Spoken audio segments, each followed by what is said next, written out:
Good evening.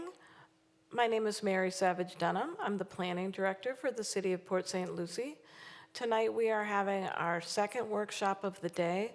It's a public workshop on our draft public buildings impact fee study and proposed fees.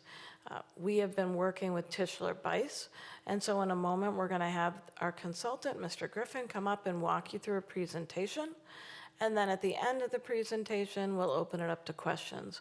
When it's time for questions, if you could get up to the microphone, identify your name and your affiliation or your address, and then ask your question, and we'll be happy to answer it. We do have a project website as a subpage of the city's webpage for the public building impact fees. We'll be putting a recording of this meeting up there. We had a similar workshop this morning. We'll be posting that. Also, any draft documents, PowerPoints, reports, all of those items you'll be able to find on the website. Of course, you're always welcome to reach out to me, and I'm happy to assist you and provide you anything you need as well, if that's easier. And with that, Mr. Griffin, I will turn it over to Ben, and then we'll get going. Thank you so much.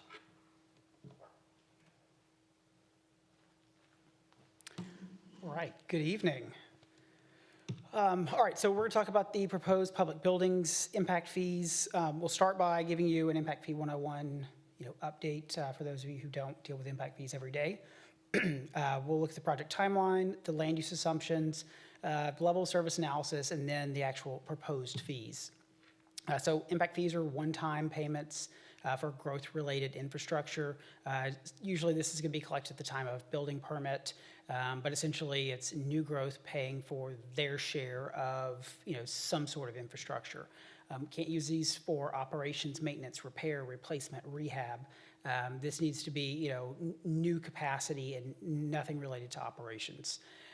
It contractually binds the city to provide the improvement, and then level of service. I'll get into the actual level of service analysis in a few slides, but the big thing with impact fees is you can't charge future development for a higher level of service than existing development receives unless you've identified an outside funding source. So, debt or grants or some sort of dedicated, sales tax. That's something that could be used to increase the level of service, but that's raising the level of service, so you're still charging everyone the same. So it's just important to remember we can never charge future development for a higher level of service than existing development. There are three requirements of any impact fee study: need, benefit, and proportionality. So need, that's a simple one. We just need to make sure that it's not a project level improvement or something that only provides a benefit to that specific project. It needs to provide a broader type of improvement. Benefit, that's sort of two-pronged, so we want to make sure that the city is spending the money in a timely fashion. We can't sit on this money for 10, 20, 30 years. We need to spend it, within a few years. We also look at geographic benefit. So with the public buildings fees, these facilities provide a citywide benefit, so we have a single service area or a single benefit area. And then finally, we want to make sure that the fees are proportionate to demand. So you'll see when we'll look at the fee schedules that on the residential side, we're allocating the cost per person. So we use census data to say, hey, different types of residential uses on average have more occupants per unit than others. So we can vary the fees proportionately based on that occupancy. On the non-residential side, we'll use employment data. So different land uses are going to have more or less employees than others. So that's how we're going to allocate the costs on the non-residential side. So there are three general methodologies with impact fees. They look at points in time. So when we look to the past, that's going to be a cost recovery approach. Essentially, you're buying into excess capacity that's available today. When we look at the present, that's an incremental expansion approach, so maintaining the existing level of service and using today's cost to replicate that level of service. And then when we look to the future, that's a plan-based approach. Essentially, we're looking at a CIP or a master plan that identifies very specific projects, and then we break that out between what is future development share and what is actually existing development share. credits, a site-specific credit, that's essentially a credit after the impact fee is adopted, and you're offsetting the impact fee by the equivalent amount of infrastructure paid for by the developer. This is unlikely for the public buildings fees. This is something you see with, roads or parks, but pretty unlikely that someone in the development community is going to build, administrative facilities or the public works facility. What is included in this study is, the credits related to debt service or dedicated revenues. That one is handled in the impact fee study. So essentially it says, hey, we know that future development is going to generate this revenue, or it's going to generate some type of revenue that will be used to retire debt. And so we want to make sure we're not charging once the impact fee and once through those future debt service payments. So we include a credit to the impact fee, so lowering the proposed impact fee to offset those future revenues. All right, so we started this project in May. Over the next couple of months, we developed the land use assumptions. We worked on the impact fees. Staff reviewed this in July, and so today we're having the first public workshops. Next week, we're looking at a workshop with City Council. August 4th would be the first reading. August 25th would be the second reading, and if everything goes according to the timeline, the fees would become effective October 1st.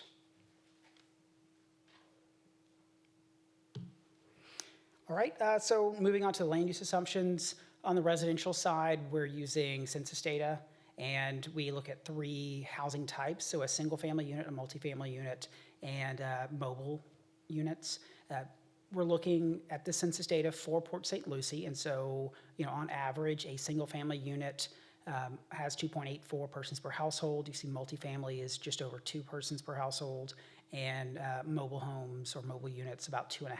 So when we allocate costs per person, single-family units would pay the most and multifamily units would pay the least, because on average, single-family units have the most occupants and multifamily units have the least.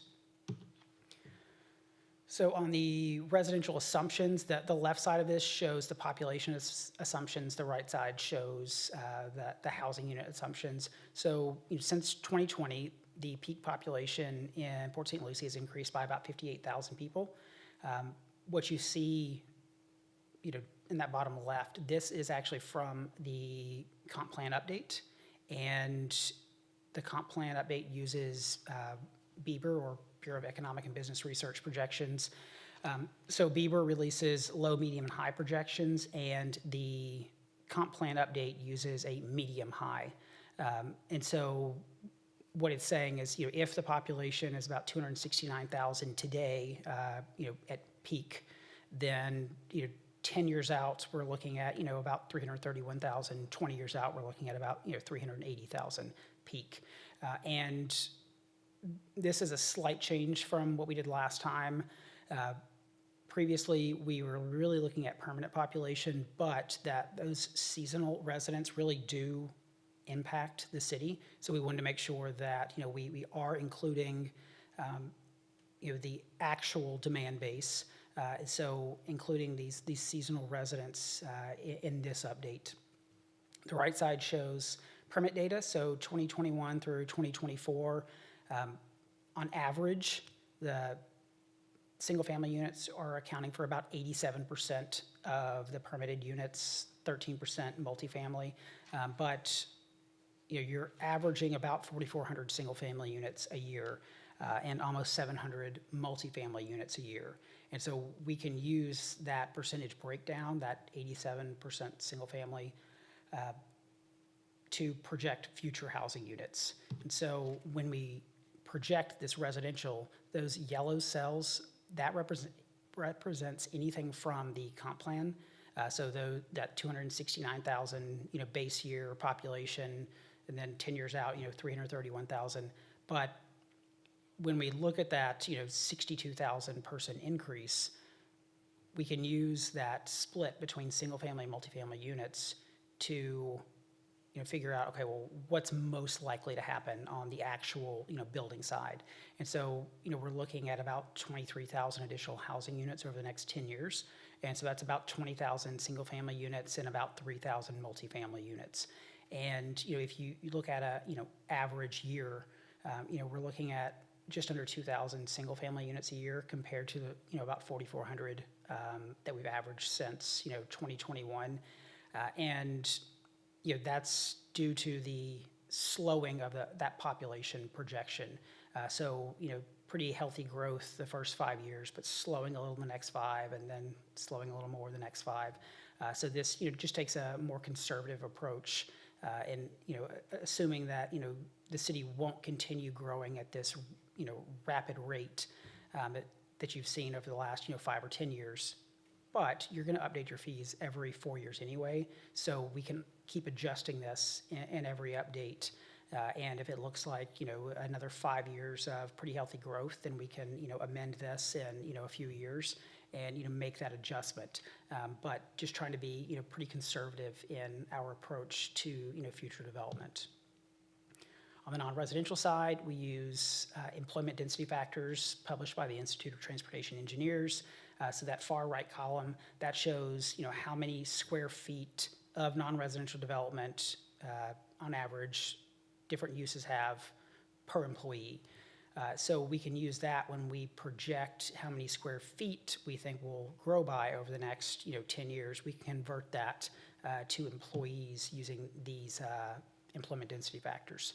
So for 2024, Esri Business Analyst estimates about 46,000 jobs in Port St. Lucie. For the existing floor area associated with that, we use data from the 2023 study, and then we added in the permitted development since then. And so in 2024, we estimate about 26 million square feet of non-residential development. So when we look to the future, we sort of look to the past to figure out, how we've been growing. And so at the top, that shows building permit data. So 2020 through 2024, the city's grown by about 1 million square feet of non-residential development per year, most of that coming from the industrial sector.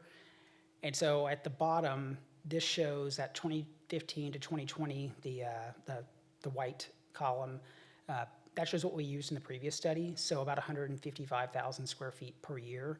Yellow shows, this 5-year average since 2020, so just shy of 1 million square feet a year. And then that orange one, that takes the 10-year average. So it sort of averages out what we did last time and what we've seen in the previous 5 years. Because we think certain uses may continue to grow in a similar fashion, but others may slow down a little. And that's based on trends that we see nationwide with some of our other clients. So for the next 10 years, we'll use the 2020 to 2024 building permit average to project commercial and institutional development. For industrial and office development, we'll use that 5-year average to project the first 5 years of the study, but then in years 6 through 10, take a more conservative approach and use that 10-year average, so slowing down the industrial and office growth. So based on these projections, about 7.7 million square feet of non-residential development over the next 10 years.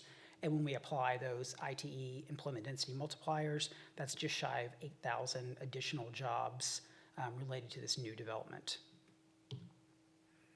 And this just shows a recap of everything in a larger format that you might actually be able to see on one of these screens. So about 62,000 population increase, about 23,000 housing units, about 8,000 jobs, and about 7.7 million square feet of non-residential development over the next 10 years.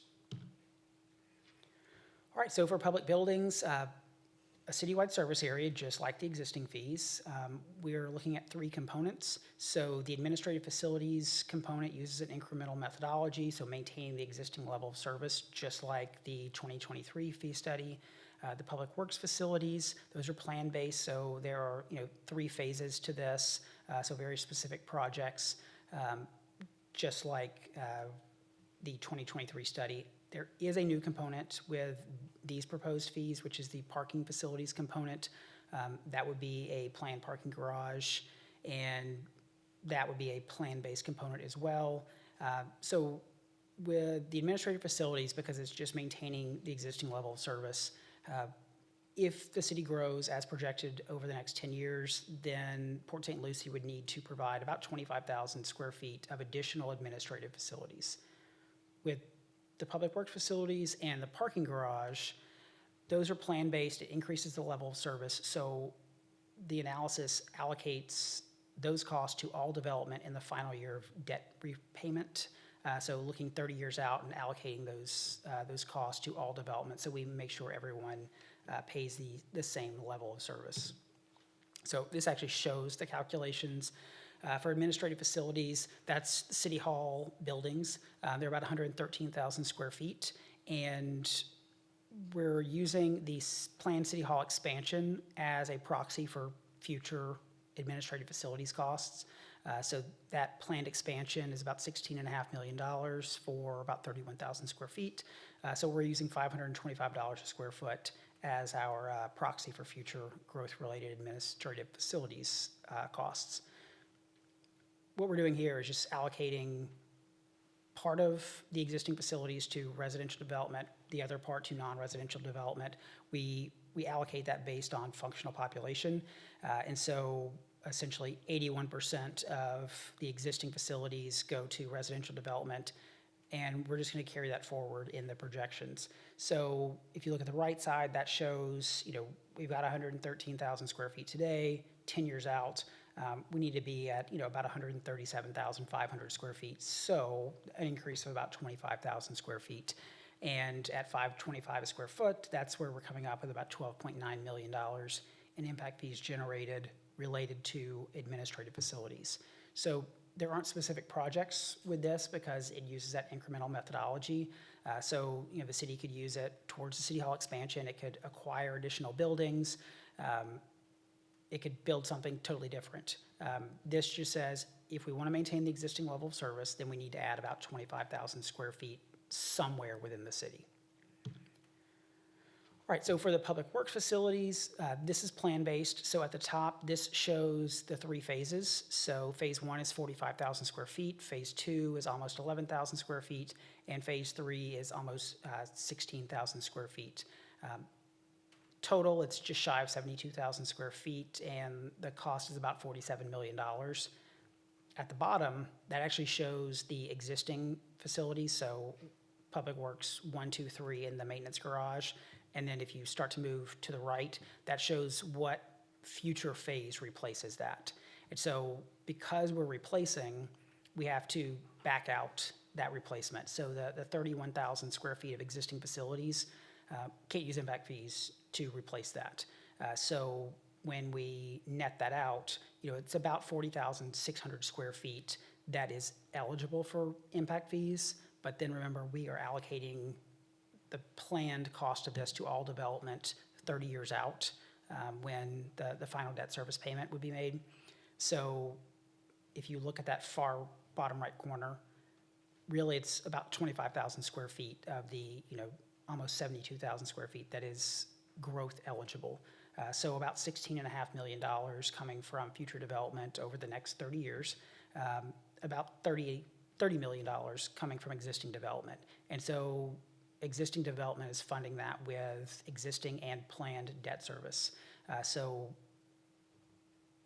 the idea here is that we're going to include a credit for that debt service to reduce the proposed impact fees, but really impact fees are trying to fund the growth share, and debt is trying to fund existing development's share. All right, do the same thing with parking facilities. So the planned parking garage, 525 spaces, issuing 30-year debt. So looking 30 years out, 185 of those, 525 spaces would be growth related. So about $5.5 million of the planned, $15.8 million would come from impact fees. A little over $10 million would come from existing development or debt service. So this just shows the credit for existing debt. So in 2020, the city issued about $14.5 million for phase one of the Public Works facility. So this just shows the annual debt service payment. We divide it by population or employment, and then we take the net present value of that. So essentially what it's saying is, for existing debt, we should provide a credit of $20 per person or about $27 per job, so we don't double charge future development. Do the same thing for future debt. So looking at about $16.5 million for City Hall, $15 million for Public Works facility, and then about $15.8 million for that parking garage. Again, allocating the annual debt service payments per person or per job, and so we provide a credit of about $62 per person or $84 per job. So the current impact fee legislation says that if an impact fee increase is less than 25%, you have to spread that cost over 2 years. If it increases 25 to 50%, you increase it over 4 years. An impact fee can't exceed 50%, and you can't increase your impact fees more than once every 4 years, unless you use extraordinary circumstances. So what we're going to show you, these proposed fees, they don't use extraordinary circumstances. That would be at council's discretion. But we're just showing, if you don't do extraordinary circumstances, this is what you could do. It's important to note that January 1st, the new Impact Fee Act goes into effect. So there's only a couple slight changes, but essentially it requires a unanimous vote by the governing body to approve extraordinary circumstances. So it would be harder in the future to enact impact fees using extraordinary circumstances. All right, so this shows the proposed fees for residential development. So we take that cost per person for each component and we multiply it by the average occupancy. So for a single family unit, if it's $217 per person and there are 2.84 persons per household, then the maximum fee would be $615. The current fee is $516, so that represents a 19% increase. So the proposed fee doesn't exceed the statutory limit of 50%, so there's not an issue there. It's a 19% increase, so these proposed fees could be increased over 2 years. For multifamily and mobile residents, those exceed that 25% threshold, but it's less than 50%. So these proposed fees for multi and mobile would need to increase over 4 years. But again, the proposed fees assume no extraordinary circumstances right now. Again, that would be at council's discretion whether they wanted to adopt that. All right, on the non-residential side, we take the cost per job, we multiply it by the jobs per unit.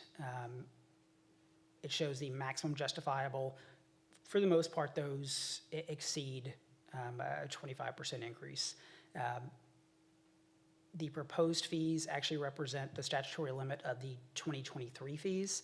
So because the 2023 public buildings fees for non-residential development increased compared to the pre-2023 fees, we would need to use extraordinary circumstances to increase beyond that. So this shows no extraordinary circumstances. It continues the phasing set in place by the 2023 impact fees. The reason residential can be increased is because the 2023 fees for public buildings were actually less than the pre-2023 fees. So they were reduced in 2023 on the residential side, so they can be increased at this point.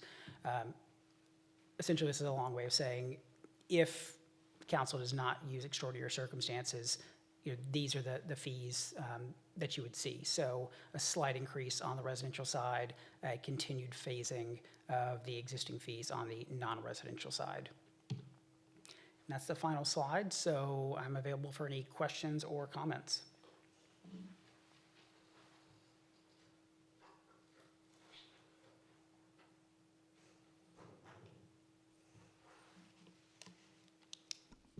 Hi, Deb Frazier with the Treasure Coast Builders Association. I'm also a resident of Port St. Lucie. I've got several questions. Could you go back to the slide where it has the residential fee increase? I apologize, but it's so tiny I could not read it. So could you just verbally tell me what it goes from to? So for single family, Yes. it goes from $516 per unit to $615. Okay, and is that by square footage? So is that 1,000 square feet, or That what is based on? per Just unit. Per unit, totally. Very good, thank you. My question also is, in 2023, when fees were raised, why was it not spread out over so that in 2025, we're not coming back to add additional fees? So in 2023, the residential public buildings fees actually went down. So So in 2023, we didn't have the growth, although that just showed me we did. we were looking, backward, and at that time, growth was a little less, but we took the data that was available at the time, and the big differences from the previous study, the cost of the public works facility has increased, and now there's demand for additional parking facilities. So it's, a cost adjustment for public works facilities, and then that new component. Really trying to, get ahead or not get too far behind growth with these growth-related improvements. And once the impact fees come in, one of the things you did say was that you don't want to keep the money, forever, whatever. Is there a schedule of when that money needs to be spent? Yes, and because there's debt associated with this, it's easiest to use the impact fees to pay that debt service. That way, you don't need to raise taxes in other, on existing development or technically future development, because if they move in, this year, they're going to be paying those additional taxes when you increase the tax to cover the debt service anyway. So was it taken into account at all that development and building has slowed exponentially in the last year? Was that taken into account? Because the numbers I saw look like you were expecting the permits to continue to grow, and I think at this point in time, we're looking at that decreasing. So the 4-year average or 5-year average is about 4,400 single-family units per year, and what we're projecting is about 2,200. Okay. So it is taking into account that slowing of growth. Great. And I guess my question too is this also, I know there's a lot of land in the northwest quadrant that the city is looking at maybe annexing in. Is that taking this into account as well, or no? This only looks at development that's included within the comp plan, but we do need to update fees every 4 years. That's one thing that the new legislation that takes effect January 1st says, hey, if you don't update your fees every 5 years, then you can't. Well, you can, it's only 50% increase. Right, and so the idea here is that it really sets cities on this 4-year update cycle, which means that you can react more efficiently to changes in the development cycle. Good, thank you. So the other thing too is just another question I had, because I don't know the answer to this, but my understanding was the city owns other buildings that they lease out. Are those buildings being taken into consideration that they could be used for some of this growth rather than building from the ground up?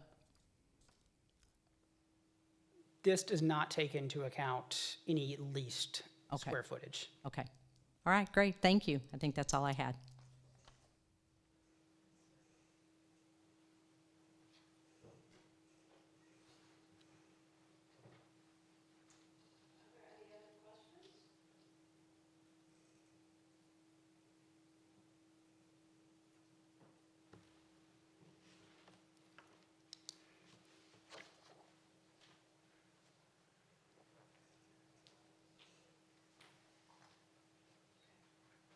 So before we wrap up, does anybody else have any questions that you'd like to ask? So if you think of something after you leave here, by all means, reach out, send an email, we'll get you an answer. We do appreciate you coming out on a rainy night, and this conversation will continue.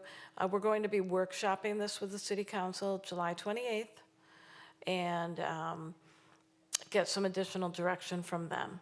So that will be the next opportunity to have a conversation about it. Okay, thank you so much.